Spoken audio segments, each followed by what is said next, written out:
Welcome to Gold Derby. I'm Senior Editor Denton Davidson, here to host this special panel discussion on the making of Echo 3, which is currently streaming on Apple TV+. With me are the stars of the action thriller TV series, Luke Evans, Jessica Ann Collins, Michiel Huisman. This series was created by two-time Oscar winner Mark Boal. He's written and produced films like The Hurt Locker, Zero Dark 30, so this is right in his wheelhouse. I'm curious for you all, what was it like to be on set with Mark, and what were your thoughts on this script when it came in for you? I'll start with you, Luke. Well, you nailed it. I mean, this is his world. This is what he does. There isn't anything he doesn't know about this kind of landscape. And so we felt very much looked after, and also we had a walking, just fountain of knowledge when it came to how would this situation really play out in the real world. How would my character, cope with this? What would he's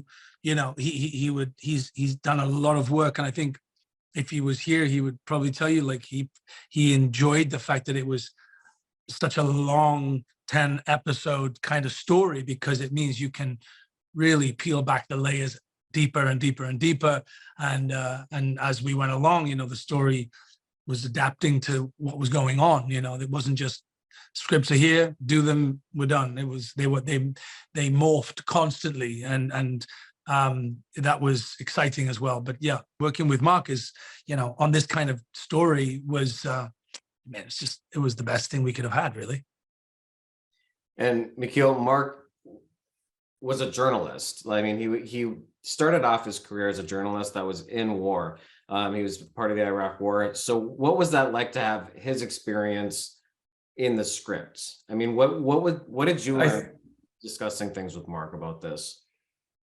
Well, I think what is exciting about that, and exciting about his background as a journalist, is that it is important for him to maintain a certain accuracy in the way we portray, especially when it comes to some of the military stuff that is shown in our show. So often we work on something and we prep and we know, like, this is how it's done, and then you're on set, it's like, yeah, but that's not going to look good. I know that's how they do it in real life, but let's do something else. And they're like, what, really? That's not accurate. I found it refreshing and exciting to be working on a set where that would never happen.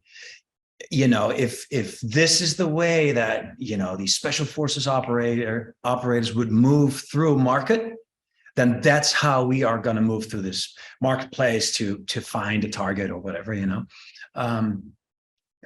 I don't know, maybe that's because of where he comes from. And I think he wants to also honor those guys to a certain extent.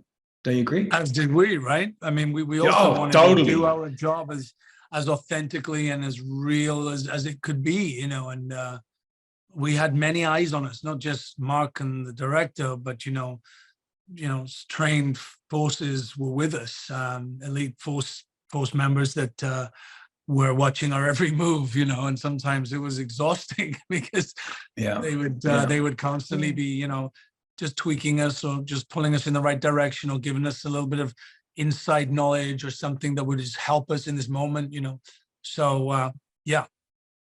Yeah, and I think looking at Mark's work, like his past work, he has a very unique thing where there's this convergence of fact and fiction, and the fact is taken by him very seriously. You look at Zero Dark 30, these are factual, like, kind of like historic events, and the bomb squad, like he was embedded, he researched that. And with this one, what was super appealing was that fiction sort of took the forefront, but you knew that because he had this history where he cares deeply about fact, that it was going to be this, like, hyper grounded fictionalized thing. And that's, like, super exciting because you don't always get to portray things that way. When it's fiction, things can be kind of like grandiose or romanticized or yada yada. I don't have quite the words, but that was interesting to think, oh well, he approach emotionality? Like, how does he approach a character drama? Like, how does it look for this guy? And that's really appealing. And then just as a female performer looking at Zero Dark 30, to think he wrote and sort of, you know, created this female role that was so unique and so like interesting and special, to think that there was another female role kind of like under a unique vision. That was like super appealing. And then when you read it, you're like, wow, this chick is like this kind of anti-damsel. This is like subversive to the trope that you're used to. Like, how would I do that? How do you even like play that? You know, how do you make people invested in a person like that? Like these were very challenging questions. So it was a very intense kind of exciting soup. And let's get into these characters a little bit. Luke, talk to me about Bambi. How would you describe him? And what about his character did you love playing the most? And what I found interesting just off the bat is that his name was Bambi. I mean, he's like Rambo, but what did you think when you first read that character and you were like, oh, Bambi, that's interesting? Oh, yeah. I mean, the name just was very triggering for me. I mean, it's the first Disney movie I watched. It was a very sad film. And I was like, oh, God, this poor little deer with his little rabbit friend Thumper, you know, and of course, it's got nothing to do with the character at all. And in a way, but I warmed to the name, because who Bambi is as a person is he's from a broken family. He basically rears his daughter, his sister he's like looks after her, has protected her and his mother. They haven't had a great upbringing. What he found in his teenage years was the army, and that basically gave him structure, discipline, routine, a very strong belief system in something. I don't think he had any of that before. Probably found father figures within the army that he didn't have growing up, and he's not someone from looking on. You may think he's a bit of a redneck simpleton, but there's a depth to him which I knew was there from my conversations with Mark, and I knew that through the episodes I'd be able to unleash these fascinating parts of his character and who he was, and also the darkness to his character. Because, you know, these guys, you know, when you're in special forces, Delta Force, SAS, you know, paratroopers, you know, they see things that they can't talk about, and really they probably need to talk about them, but they don't, and they hold an awful lot of pain and terrible things that they've seen and they've had to endure and stuff while trying to keep the world safe and people safe and countries safe and human beings. So I knew that was going to play a big role in who he was and how he became, you know, a protector in a way, but also a brother in arms with Michiel's character. You know, we've been through everything together, and all he really has in his life is his mother and his sister. Now, his mother's sort of okay, but not okay, but back in Georgia. But my sister is all I have, and I think it's what I felt was in the forefront of my mind from day one through till the final moment we said goodbye to each other in that final episode. You know, there's that's the catalyst for everything that he does. So he's there's this love, there's this enduring fight to protect this person, and I got that. I understood him. I understood that, and it was something I could relate to immensely, and it never got boring to be in his skin. So. And Jessica, you play Amber, Bambi's sister. They, as Luke mentioned, had a traumatic childhood. Bambi actually killed the mother's boyfriend when he was only 8 years old in front of your character. So they're closer than most siblings. They've been through a lot. And talk about Amber and what you enjoyed about diving into her complexity, because she does a lot of things throughout the series that I was not expecting, or says things that I was not expecting to come out of her mouth. Yes. So she's an interesting character because she does have this trauma bond with her brother, which may or may not trump the bond she has with her own husband. And so they carry this secret, right? And you create sort of persona and identity, you hang it on your secrets. It's sort of what I thought, like kind of when I was building this character. And on top of that secret, she's also harboring this greater potential secret of whether or not she is and to what extent she's an operator, right, for a government. And so she has all these secrets. And then the way that she sort of moves through the piece is she's not, yes, she's kidnapped, but she's not really a victim because of these secrets, right? And so I was encouraged, and we sort of tried to craft this person that didn't behave in the way you might expect a woman on screen in those circumstances to behave. And if a woman behaved in a way that was outside of like the normal choice, does that mean she is worthy of rescue still? Like, what is that saying about loyalty? What is that saying about commitment? What is that saying about bond? And so if I didn't make choices that were pushing sort of the boundary to what might be unlikable, actually, then you can't quite question loyalty. And you know, it was interesting. It was like it was difficult, you know, I had like going through it, I was like, wow, okay, so how, okay, like you worry about your character sort of maybe being likable versus not likable, but at the end of the day, I was like, no, if it were me, like I have these strengths inside of me as this like female woman, like that you know should be like displayed. Like why do we have to play it at anyway? So I could go on and on about the ways in which I tried to like, you know, really push this character into this like different place. But it is interesting, Jesse, because I recognize some of the things that you're saying about your character. I think that it speaks to the way Mark dares to write his characters. I felt the same about Prince.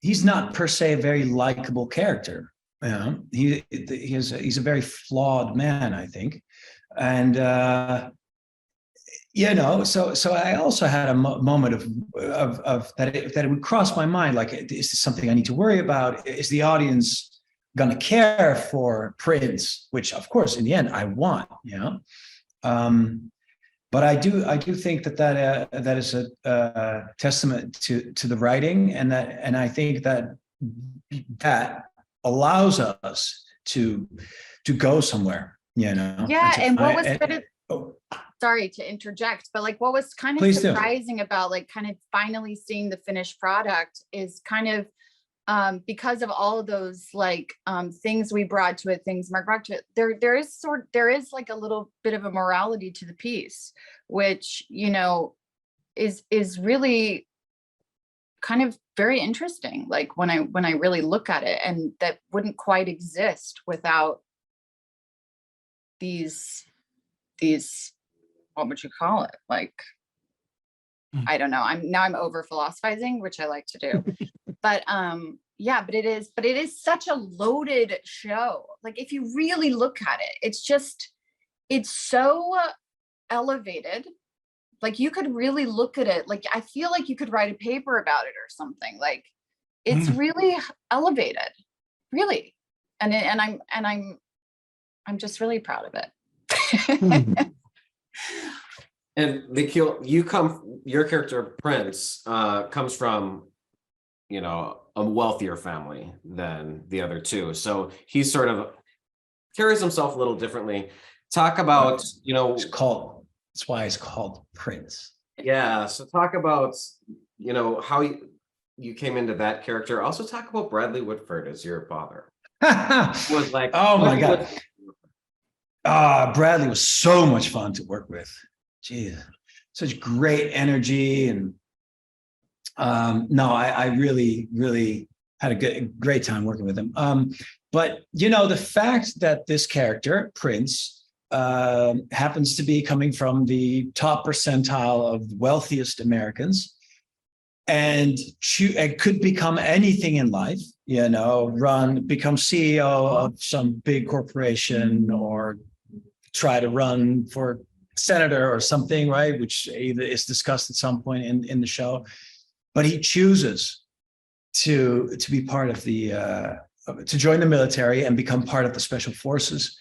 That in itself, for me, was already such a great basis to start imagining this character, why he wants that, what that need is, that drive is to prove himself. I think a big part I always imagined for Prince was also to find a family, to find the brotherhood that he finds in his relationship with Bambi. And it's sort of like, finding his wife, then it just sort of like creates a whole new prospect, a new future for him. Something that he never really had, I think. These close relationships. So that means that once this trio starts to fall apart, which it does over the course of the season, that's a desperate moment for my character, and one that is fun as an actor. What was that like for all of you to be down in Colombia, and shooting down there and working with the cast down there? I mean, it's far beyond you three. There's a huge ensemble cast of soldiers and other characters within this series. How long were you in Colombia, and talk about that experience? I think. Go ahead, Luke. I was just going to say that the extended cast, all those amazing characters that populate each episode, so many of them it was wonderful, because we got to see some incredible talent from all over South America, not just from Colombia, but from Mexico, I think there was Chile, Spain. Yeah. It was wonderful to also see the language being spoken. There's one episode, I think there's probably more Spanish than there is English. It's like it felt very real, and it was very lovely to see those stories play out, and when we got to interact with these different characters. I have some great scenes with Carlos Bardem, and we had this wonderful episode where we kidnapped this DJ, and that guy. He's a great actor. We put him through so much in that episode. But I saw amazing things come out of this guy. His performance was magical. Yeah. So my experience of the cast and the wonderful different cultures and language and all of that was wonderful. And it elevates the show from just being some English speaking story about two white men going to save their sister and wife, to much, much deeper, much, much more complex, and much more embracing of the country that we were visitors to. And that played a role in itself. It was very much sort of like, and the other main character is Colombia. It felt that strong and that powerful. Did you get time? How much time do you get away from set then? Do you get time to enjoy that and take that in and take that culture in? Well, there was at some point, I think that was early in the shoot because we started in Atlanta and we did the big part of the first episode, the wedding and all that stuff. And then we had like a week of prep or something before we would start working in Colombia. And I had found this gorgeous island off the coast of Cartagena with these like tree houses and stuff. And so, I go there on vacation and I bring my family, and guess who's sitting on the beach there?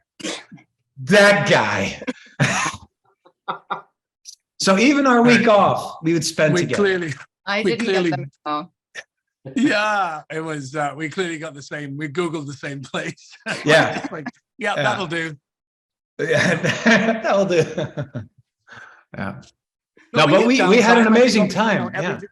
And every different episode it would require different members to play more of a role in certain episodes, and sometimes we had a bit of a break, but there was a point where there was 2 units working at the same time, one in Bogota and one down in Hiradot, which is the jungle.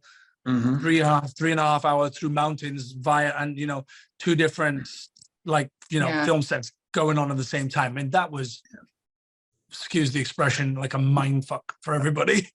It was like, how is this even, how are we doing this, but we when we got downtime, we definitely relaxed. And obviously when we all got to Cartagena, that was a lovely place because it's full of light and color and music, and it's on the Caribbean coast. We were swimming during our breaks. They were okay, you have a break. We're like, we're jumping in. Yeah, it was. That was exciting about the Colombian aspect, because we weren't just like in Colombia, in Bogota. Like I would say geographically, like we went all over the country. So we really experienced the whole of it, from cold beaches, jungles, cow fields. Like, I don't know, like we really traversed that place. Yeah, that was fun. That was amazing. I mean, come on. I mean, we had towards the end of our shooting episode 9 or 10. I think it was 9. We were on the water constantly. I remember like getting picked up at like 5:30 because we wanted to do a shot at sunrise on an island, right? And then we were sitting in a boat with the 3 of us. Yeah, it's like the only way there is on at the like boat. 6 a.m. Amazing. Very special. Well, let's talk about some of the more difficult parts of this then. What were some of the most physically demanding scenes that you had? Like, Jessica, you take a beating. I mean, you're thrown to the ground, tied up and thrown to the ground. Yeah. What was that like for you? What was the hardest part for you about that situation? And I'm also curious about that waterfall scene where you're climbing down the waterfall. How much of that was real? When does a stunt person come in? I would love to hear more about that scene. So I as far as like physical fatigue, I feel like I was in the gravy until episode 5, when I was like, oh wow. Like wow. Our set was miraculous, right? For this Venezuelan black site facility. They had found this dilapidated like drug cartel hotel, like from the 70s, that had been abandoned. And then they built this like huge set on it. To access the set, you're like country roads, like for an hour, you're there. It's 100 and whatever degrees. It's sweltering hot. There's mosquitoes, monsoons at night. It's nuts. I mean, it's like a gorgeous location. They filled the lake around the thing. The alligators came in. Like, it was wild. It was truly wild. Wow. So the challenging part was not really the acting for me. Like I find it fun to kind of like push yourself into like weird spaces. Like that's why I'm an actor. But the physical cost of being in the heat, swatting away mosquitoes, like climbing up and down, sort of like I felt drained every day, obviously, because it wasn't just an emotional sport. We were like, in the thick of it. But the waterfall, I'm very proud of, because there's like one interslice stunt like shot, but for the most part, I did it, which was like, I was so proud of myself. I had so much fun doing it. But yeah, I'm an action star now. You are. I mean, she's also like tenacious. She really doesn't have a filter with a lot of the people that she's talking to, especially the kidnappers. I mean, Yeah. she's not nice to them like you would think she would be. Like, Right. Well, I had read this book, which I can't quote to you because I don't have that type of memory, but it was a woman who had had a kidnapping experience in Colombia. And she was like, when I was in like what should have been the scariest moment of this entire operation, I remember being a complete bitch and raving asshole to my captor. Why did I do that? Like, I could have died. Like, what is it in the human thing that kind of makes you a little animalistic, where you're kind of, you would try anything, right? So being afraid isn't necessarily like the go-to, which I found like really interesting. Mhm. yeah, she tells them like she offers them $2,000 for a phone, and they're like, "What are we gonna do with that?" And she's like, "I don't know, go buy." Yeah, some-" and then she kind of gets like Al Pacino or like De Niro, and she's like, Yeah, I fucking can't handle this, bitch, or however she like handles that scene, which I love. I love. But he was let's like, talk about some of all of their yeah. worst qualities, because that's fun for me. Like, none of them are heroes, like we've talked about before. All of them have these flaws. Um, I want to talk about Prince a little bit. He, of all times, when his wife is like kidnapped and in a Colombian prison, decides just to have an affair. Like, that's his resolution. Like, at that moment, he decides it's time to have an affair. What do you think was going through Prince's mind at that point? He was also getting pressure from his father that he should leave the marriage. So, Mhm. how did you wrap Mhm. your mind around that? Well, I think Prince felt very betrayed by the discovery that his wife hadn't told him that she's probably working for the CIA. So I think that hurt Prince incredibly much. I think his father understands what the cost could potentially be if Prince and Bambi proceed with what later in the season they end up doing and trying to, with force, get her back, because that's going to have probably ramifications for the rest of their lives. Does that answer your question? Yeah. So Luke, for Oh yeah, no, sorry, yeah, okay. The question was about why is he having an affair at that moment? Oh yeah. Oh. Oh yeah, Right. because of that, he's hurt. I mean, And it's not like, pretty. It's not good. It's not a good choice. in some But- ways, her lie maybe felt like an affair. Maybe it was just as big of a betrayal in his mind. Mhm. Luke, for you, one of my favorite episodes is when you get drunk and stumble into town, and you just sort of get beat up and hang out at the bar. Talk about that episode and what it was like filming that. Well, I mean, that felt like it was like a solid 32 days. I felt like I was in that place alone. I didn't see anyone apart from the villagers and the Colombian extras and the bar lady that I end up having some kind of pseudo relationship with. But Emmys in the show. in the show, yeah. Yeah, we're sticking to the show. He didn't- But like this is a guy, he realizes he's not going back. Prince is in a hospital somewhere in America. The Colombian army is not going to help anymore. So he does what someone in his position with his training and his capabilities would do. And he goes and immerses himself in a village. I mean, he literally walks in covered in filth and dirt. Observes a quinceañera and then sits at this bar. And I think, he obviously has a problem with alcohol, but he's a highly functioning individual. He is, he was able to drink, get into a very bad place. But even those moments, there was the cogs were turning in his head. He had a plan. He had a strategic plan. He was observing all the things that came and went from this town, from this village. He observed the truck that he'd seen when he'd been doing his recon on his own, observing the facility from the mountaintop. He was making a plan, and then Prince came back, nice and healed with our friend from the CIA. And and drug me and take me away from it. But that whole experience was full on. I remember, it's a weird thing, and I'm sure Jesse can relate to this as well. Playing intoxicated with whatever kind of substance, and you're not. It's a fine line between going too far and not enough. And you've really got to know what you're feeling. Either you've read about it, somebody's told you about it, but you've got to find a way to do it. And also, I was in that kind of fuzzy, hazy state for like a whole episode.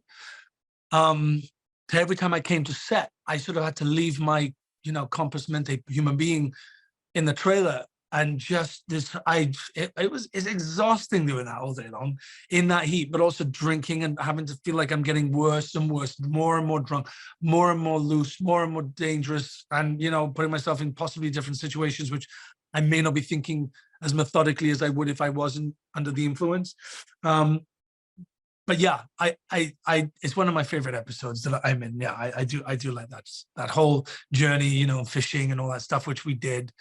In that filthy river, just really dirty. Yeah. When you're shooting a show like this, is it just always tense, or like when you hit cut, is there jokes? I mean, what kind of fun are you having on this set? What was the mood like?